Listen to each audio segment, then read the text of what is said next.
Abooluganda Yesu yeebazibwe. Amannya mpitibwa Sylver Edrina nga ndi mubulizi wa njiri okuva ku Worship House e Nansana. Nga ndi musanyufu nnyo nate okuba wano nammwe leero ku program Ogasa. Mwenna abali eyo abeerekereza ne mutuninga in ku program Ogasa. Mukama abatwagalire, abatuweere omukisa nateera abatukuumire. Olwaleero ku program Ogasa program njiriko bwomu.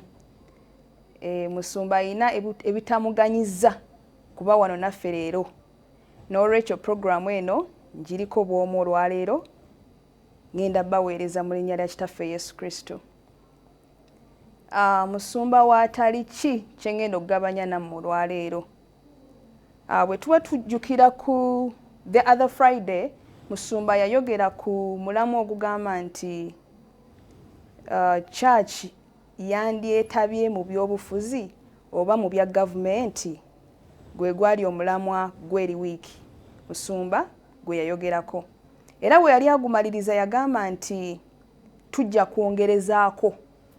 N'olwekyo munzikirize nyongereze Musumba we yakoma ku mulamwa ogugamba nti church yandyetabye mu byobufuzi oba mu bya gavumenti. Nze ngenda kugabanya nammwe basing on my own opinions, naye nga I'm referring to the Bible. Nga luli we nabagamba nti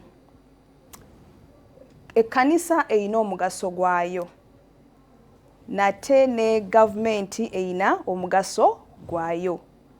Ekkanisa kikikakatako okusabira abantu, okukumaakuma abantu gwe mugaso gw'ekkanisa. Ate era ekkanisa eyina okugondera gavumenti ebeefuga.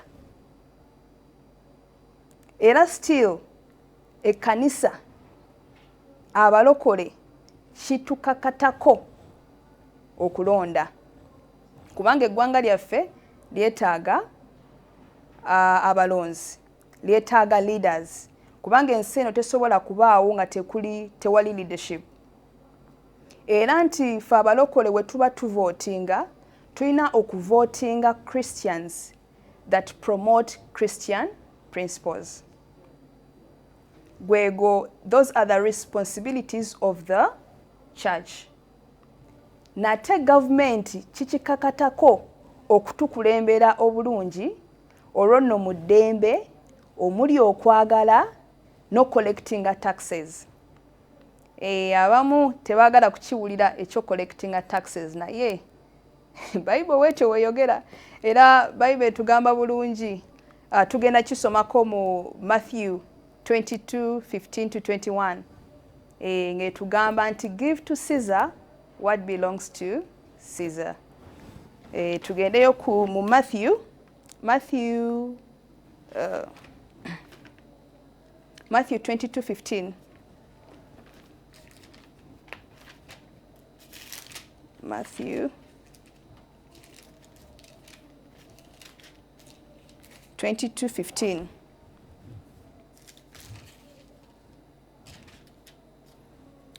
Egamba etya? Egamba, then the Pharisees went and plotted how to entangle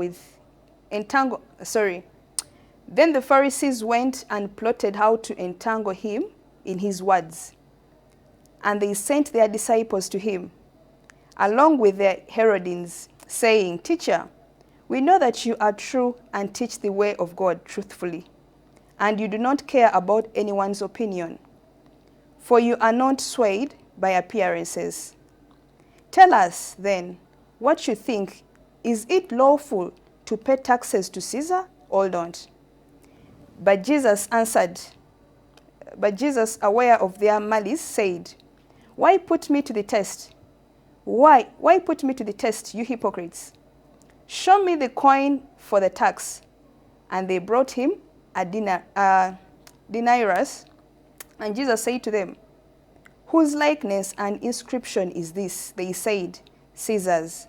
Then he said to them, Therefore, Render to Caesar the things that are Caesar's, and to God the things that are God's. When they had it, they marveled, and they left him and went away. Mukiwulidde bali eyo abawakanya okusasula omusolo.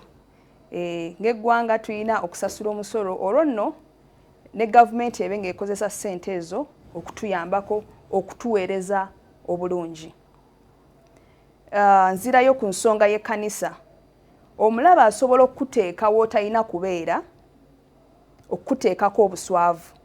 Ndowooza ffenna tukimanyi nti buli wantu we tuli na buli kye tukola kirina okugezesebwa. Nkiddamu, buli wantu we tuli na buli kintu kye tukola kirina okugezesebwa. Olwo nno Sitaani akwata omuntu oba ekkanisa n'agiteeka weetalina kubeera, kubanga aba akimanyi olunaku lw'okugezesebwa lulina okujja. Nti olunaku lw'okugezesebwa we lujja ne lukusanga w'otalina kubeera, okkakkana oswadde. N'olwekyo ky'ova olaba ne mu Bible still tukirabako mu story ya we tusoma ku it's in 2 Samuel, we tusoma mu 2 Samuel 11-12, eyogera ku story ya Uriah. Naye nsaba tusooke tugisomeko olwo nno nginnyonnyole. Tugende mu kitabo kya 2 Samuel.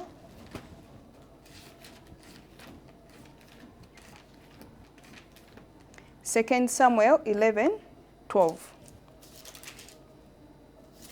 2 Samuel 11:12. Etugambe etya.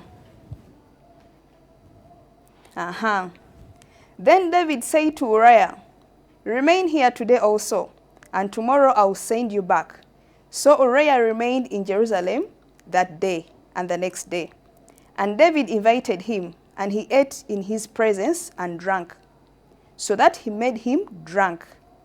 And in the evening he went out to lie on his couch with the servants of his Lord, but he did not go down to his house. In the morning David wrote a letter to Joab and sent it by the hand of Uriah. In the letter he wrote, "Set Uriah in the forefront of the hardest fighting, and then draw back from him, that he may be struck down and die." Ndowooza tulabye nti omulaba akusindiikiriza akuteeke w'otalina kubeera, nti obudde bw'okugezesebwa we bujja, olwo nno ggottibwa oba oswazibwa.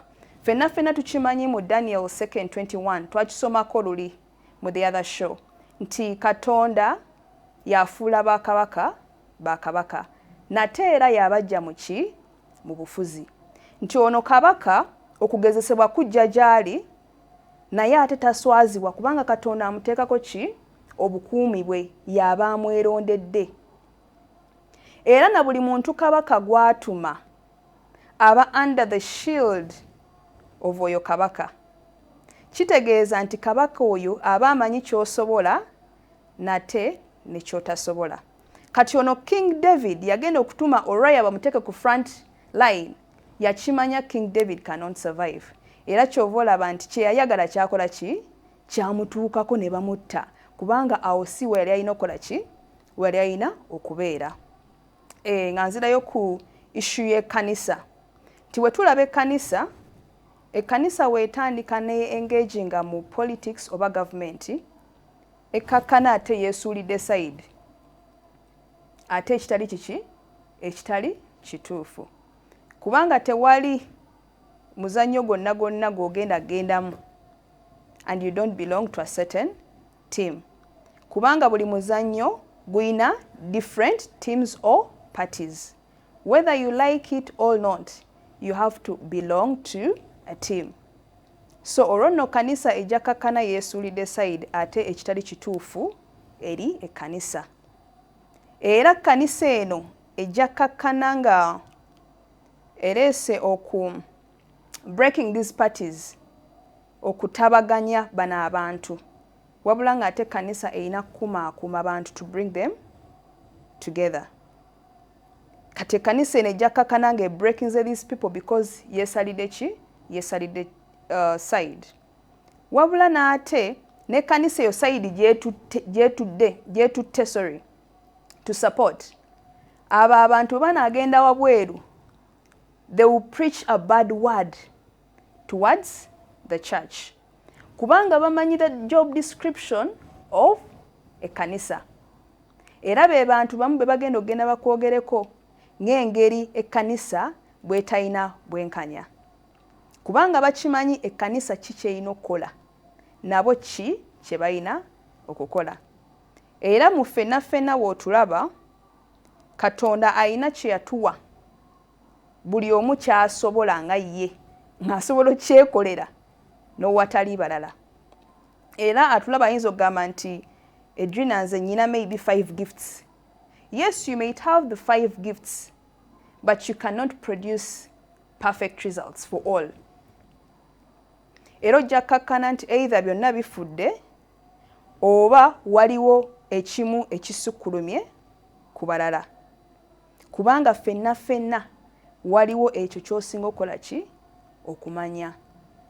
For example, nsaba munzikirize nkozeseeko this example nti bwe tutunuulira abafumbi, bantu bangi tumanyi okufumba.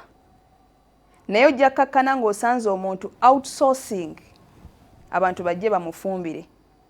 Si nti tamanyi kufumba, naye bali bakikola nnyo okumusinga. That is why they do outsource. Ti ffenna ffenna Katonda alina kye yakola ki? Kye yatuwa buli muntu olina ekintu ky'omanyi nga ggwe. Ng'era osobola okyekolera ewatali ki?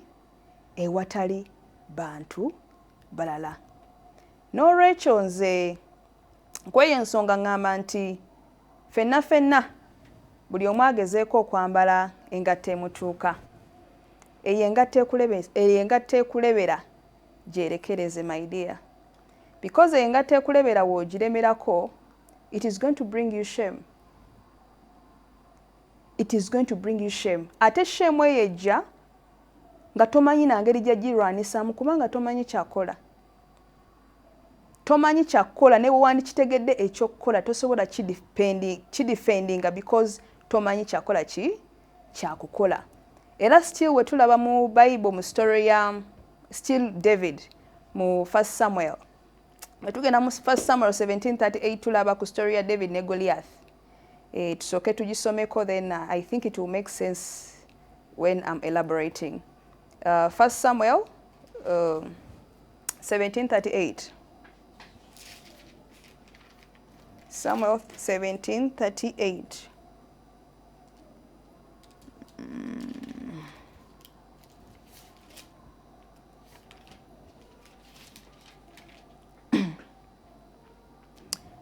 First Samuel 17:38.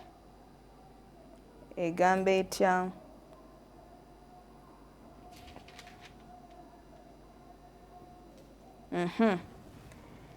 Etugamba nti, then Saul clothed David with his armor. He put an helmet of bronze on his head and clothed him with a coat of mail. And David strapped his sword over his armor. And he tried in vain to go, for he had not tested them.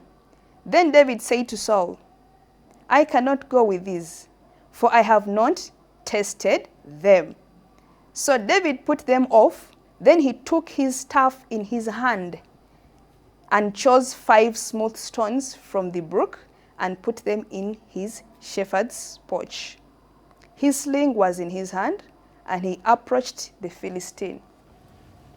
Ndowooza olaba nti David so we yamuwa ebyokulwanisa, David yabigaana kubanga eyo si engatto ye, teyabimanyiira.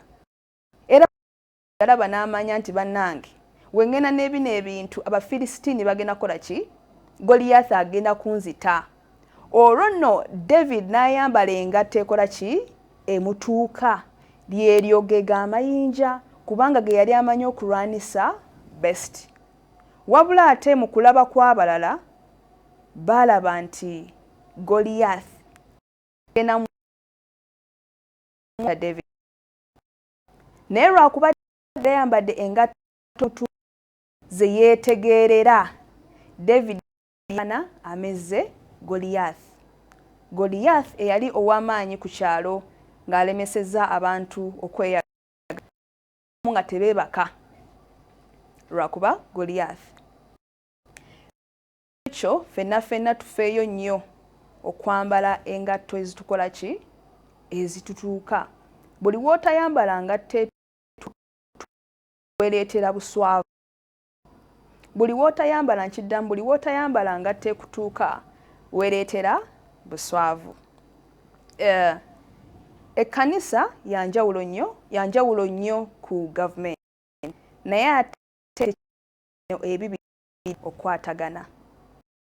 Ekkanisa erina okusabira gavumenti, abali mu gavumenti, abatukulembera, kubanga n'ekkanisa is a kingmaker. Bantu mu kkanisa oli ne yeezuula nti I belong to politics. Nti politics is a way that God accomplishes his will.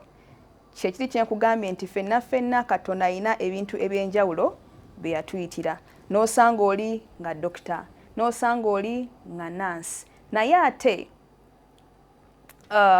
bw'oyagala nnyo bimixinga okakana byonna obikoze eki?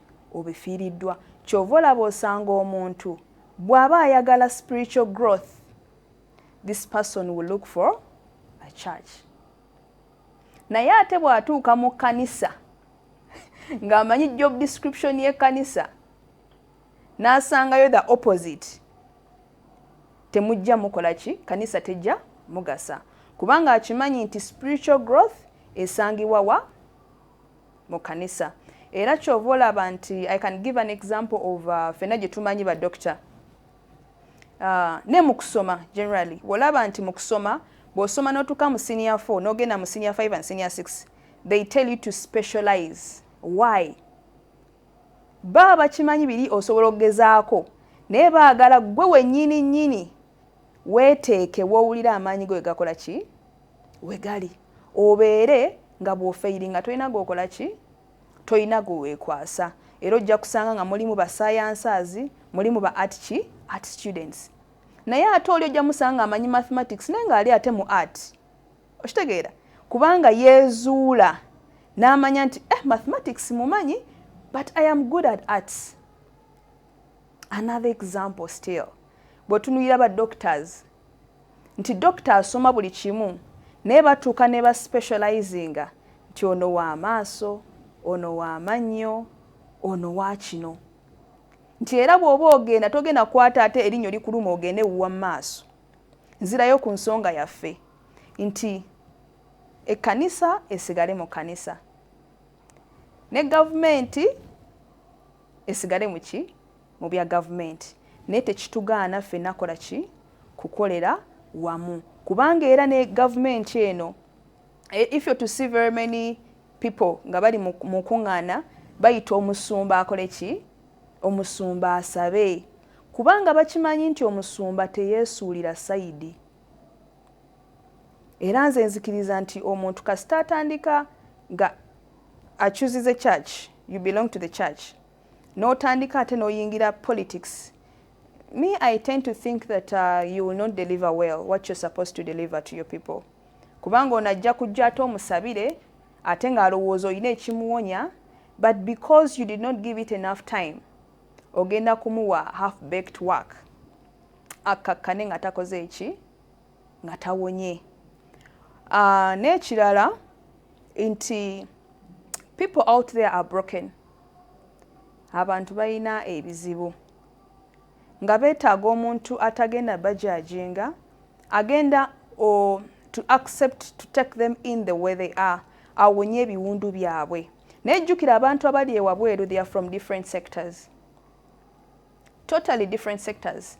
Bantu bangi baagala Katonda ku mitima gyabwe, era nti kkanisa kikikakatako to prepare and concentrate on spiritual matters so that when a spirit comes out and comes to the church, they can be of good help. Ate ne babawa package gye beetaaga okukola ki? Okuwona. Kubanga oli asobola okugenda mu kalulu n'atakawangula. Instead of killing themselves, ajja kuba amanyi kangende mu kanisa. Yo kanisa teyeekubira sayidi, tejja gamba nti ndi weno party oba weno ki? Weno party. Ejja kumbudaabuda ate era ekole ki? Enzizeemu amaanyi. Era naffe kitukakatako tu vote, kubanga tulina okuba n'abantu abatwogerera, aboogera ku Katonda kikyakola, ku mukwano gwa Yesu Kristu. Katonda akozesa abantu, atuula mu ffe n'akola ki? N'akola. Era ne gavumenti tugireke ekole ogwaki? Gavumenti tugireke ekole ogwayo. Ffe ogwaffe to be good citizens. Kugonda, kola gavumenti kyeyagala kola, era ne gavumenti ekuuma eddembe mu ffe. Olwo nno church weekola byeyina okukola, ne gavumenti neekola byeyina okukola, tujja kakkana nga we are in harmony with each other. Nkiddamu nti kanisa wemanya responsibility zaayo, ne gavumenti nemanya responsibility zaayo, tujja kuba basanyufu nga twegasse. Ate kijja kuyamba ekkanisa obutaleeta mpalana mu bantu. Kubanga omuntu bw'obanga abantu b'ewabweru balina kye bakusuubiramu and you do the opposite, you end up ng'abantu ate obatamiza ekkanisa.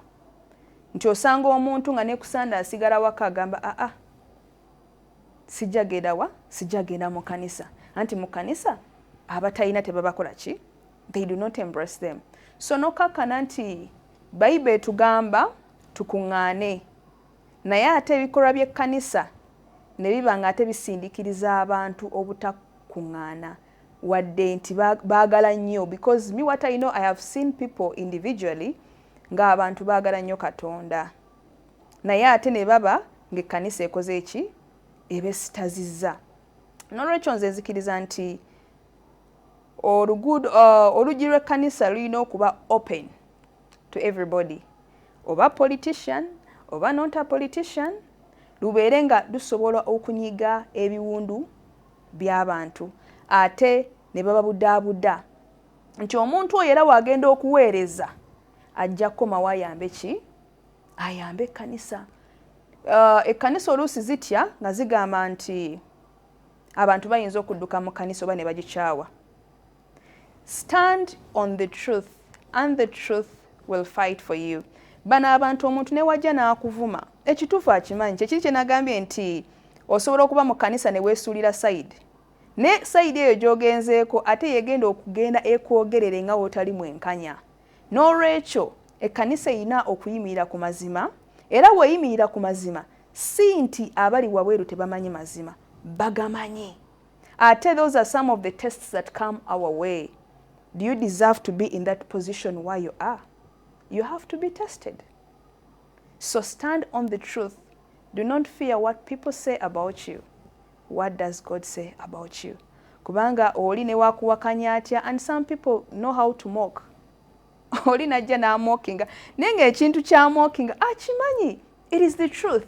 So if for you become a coward nova ku mazima, ye muntu agenda okudda wali ebbali akusekerere era akugambe, I thought you had confidence in what you're saying.